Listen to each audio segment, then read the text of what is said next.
আসসালামু আলাইকুম my lovely viewers, কেমন আছেন আপনারা? আজ অনেক দিন পরে আপনাদের সামনে রেসিপি নিয়ে হাজির হলাম। ব্যস্ততা এবং সময়ের অভাবে অনেক দিন পর্যন্ত আপনাদেরকে কোনো রেসিপি দেখানো হয়নি, তার জন্য দুঃখিত। আশা করছি সবাই ক্ষমা সুন্দর দৃষ্টিতে দেখবেন এবং পুরো ভিডিওটি দেখে তারপর কমেন্ট করবেন। তো কথা না বাড়িয়ে মূল রেসিপিতে চলে যাই। আজকের রেসিপির জন্য 3 কাপ আটা নিয়ে নিলাম প্রথমে। এরপর এর সাথে দিয়ে দিলাম 2 টেবিল চামচ পরিমাণ চিনি এবং স্বাদ মতো লবণ। এর সাথে আরও দিব 3 চামচ ইস্ট। আসল কথাই বলিনি, আজকে বানাবো আমি ক্রোসান্ট। এরপর এতে দিয়ে দিলাম 3 চামচ পরিমাণ সয়াবিন তেল। এবার সবগুলো উপকরণ ভালোভাবে মাখিয়ে নিব। মাখানো হয়ে গেলে এতে দিয়ে দিব সাধারণ টেম্পারেচারে থাকা পানি। তবে মনে রাখবেন, পানি কিন্তু একত্রে দিয়ে দেওয়া যাবে না, একটু একটু করে ডো তৈরি করে নিতে হবে। এই ডোটা পরোটার ডোয়ের মতোই হবে, তবে আর একটু নরম। এই তো আমি আরও একবার পানি দিয়ে দিলাম। তো মোটামুটি বলা যেতে পারে 3 কাপের জন্য 250 গ্রামের চেয়ে কম পানি লেগেছে।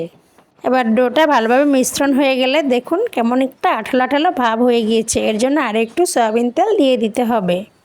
তেলটা দেওয়ার পরে দেখবেন ডোটা একদম সফট হয়ে গিয়েছে, তবে আরও কিছু সময় ধরে মাখতে হবে।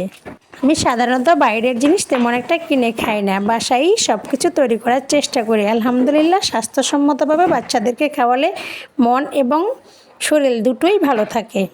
এবার ডোটা পারফেক্ট রেডি হয়ে গেলে 30 মিনিটের জন্য ঢেকে রাখবো।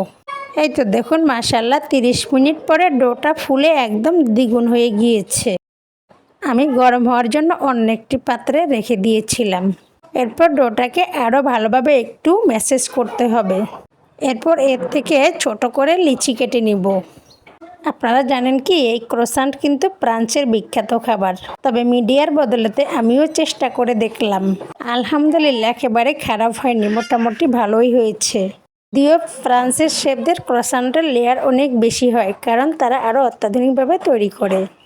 তো আমি চেষ্টা করলাম মাত্র। আমি আমার নিয়মে আপনাদেরকে দেখিয়ে দিলাম সহজ পদ্ধতিতে। এরপর ডোটাকে সমান ভাগে কেটে নিয়েছি। এবার এটাকে একটি রুটির শেপ দিব।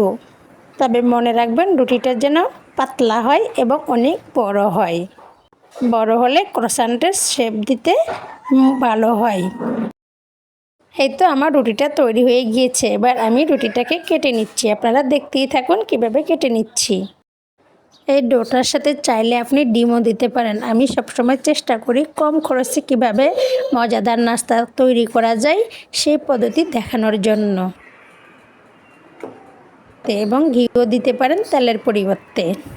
এই তো এরপর সমানভাবে কেটে ছোট ছোট করে একটা কাট দিয়েছি। দেখুন আমি কিভাবে ডিজাইন করি, এভাবেই ক্রোসান্টের ডিজাইনটা হয় মূলত।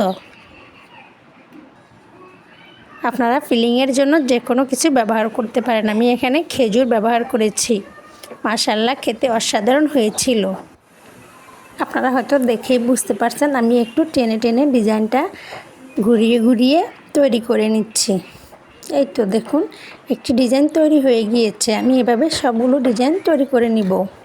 আমার মতো যারা ঘরে বানানো হাতের তৈরি নাস্তা পছন্দ করেন তাদের জন্য এই রেসিপিটা। এরপর একটি ডিম গুলিয়ে নিলাম। অয়েল ব্রাশের সাহায্যে উপরের ডিমটা দিয়ে দিলাম, যাতে করে কালারটা সুন্দর আসে এবং একটা ক্রিস্পিনেস আসবে। আপনারা চাইলে ডিম এখানে বাদও দিতে পারেন, কোনো সমস্যা নেই। এরপর আমি স্বাদ বাড়ানোর জন্য কিছু সাদা তিল নিলাম। উপরে তিলগুলো গার্নিশ করে দিব, যাতে খাওয়ার সময় আরও বেশি মজাদার লাগে। এরপর আমি যে পাত্রে বেক করব সেখানে একটি একটি করে ক্রোসান্ট দিয়ে দিলাম এবং উপরে তিল গার্নিশ করে দিলাম। দেখলেন কত সহজে ক্রোসান্ট তৈরি করে দেখিয়ে দিলাম আপনাদেরকে। এখন থেকে আপনারাও বানিয়ে খাবেন বাসায়, গ্যাসের চুলায় একদম সহজ নিয়মে। এবার চুলায় বসিয়ে দিয়ে মিডিয়াম টু লোতে দিয়ে দিব মাত্র 5 মিনিটের জন্য। 5 মিনিট পরে উলট করে দিয়েছি। এবার দেখুন আরও 2 মিনিট পরে আমার ক্রোসান্ট পুরোপুরি রেডি। আমার রেসিপি ফলো করে নিশ্চয়ই আপনারাও খুব সহজভাবে ক্রোসান্ট তৈরি করতে পারবেন, আমি আশা রাখছি।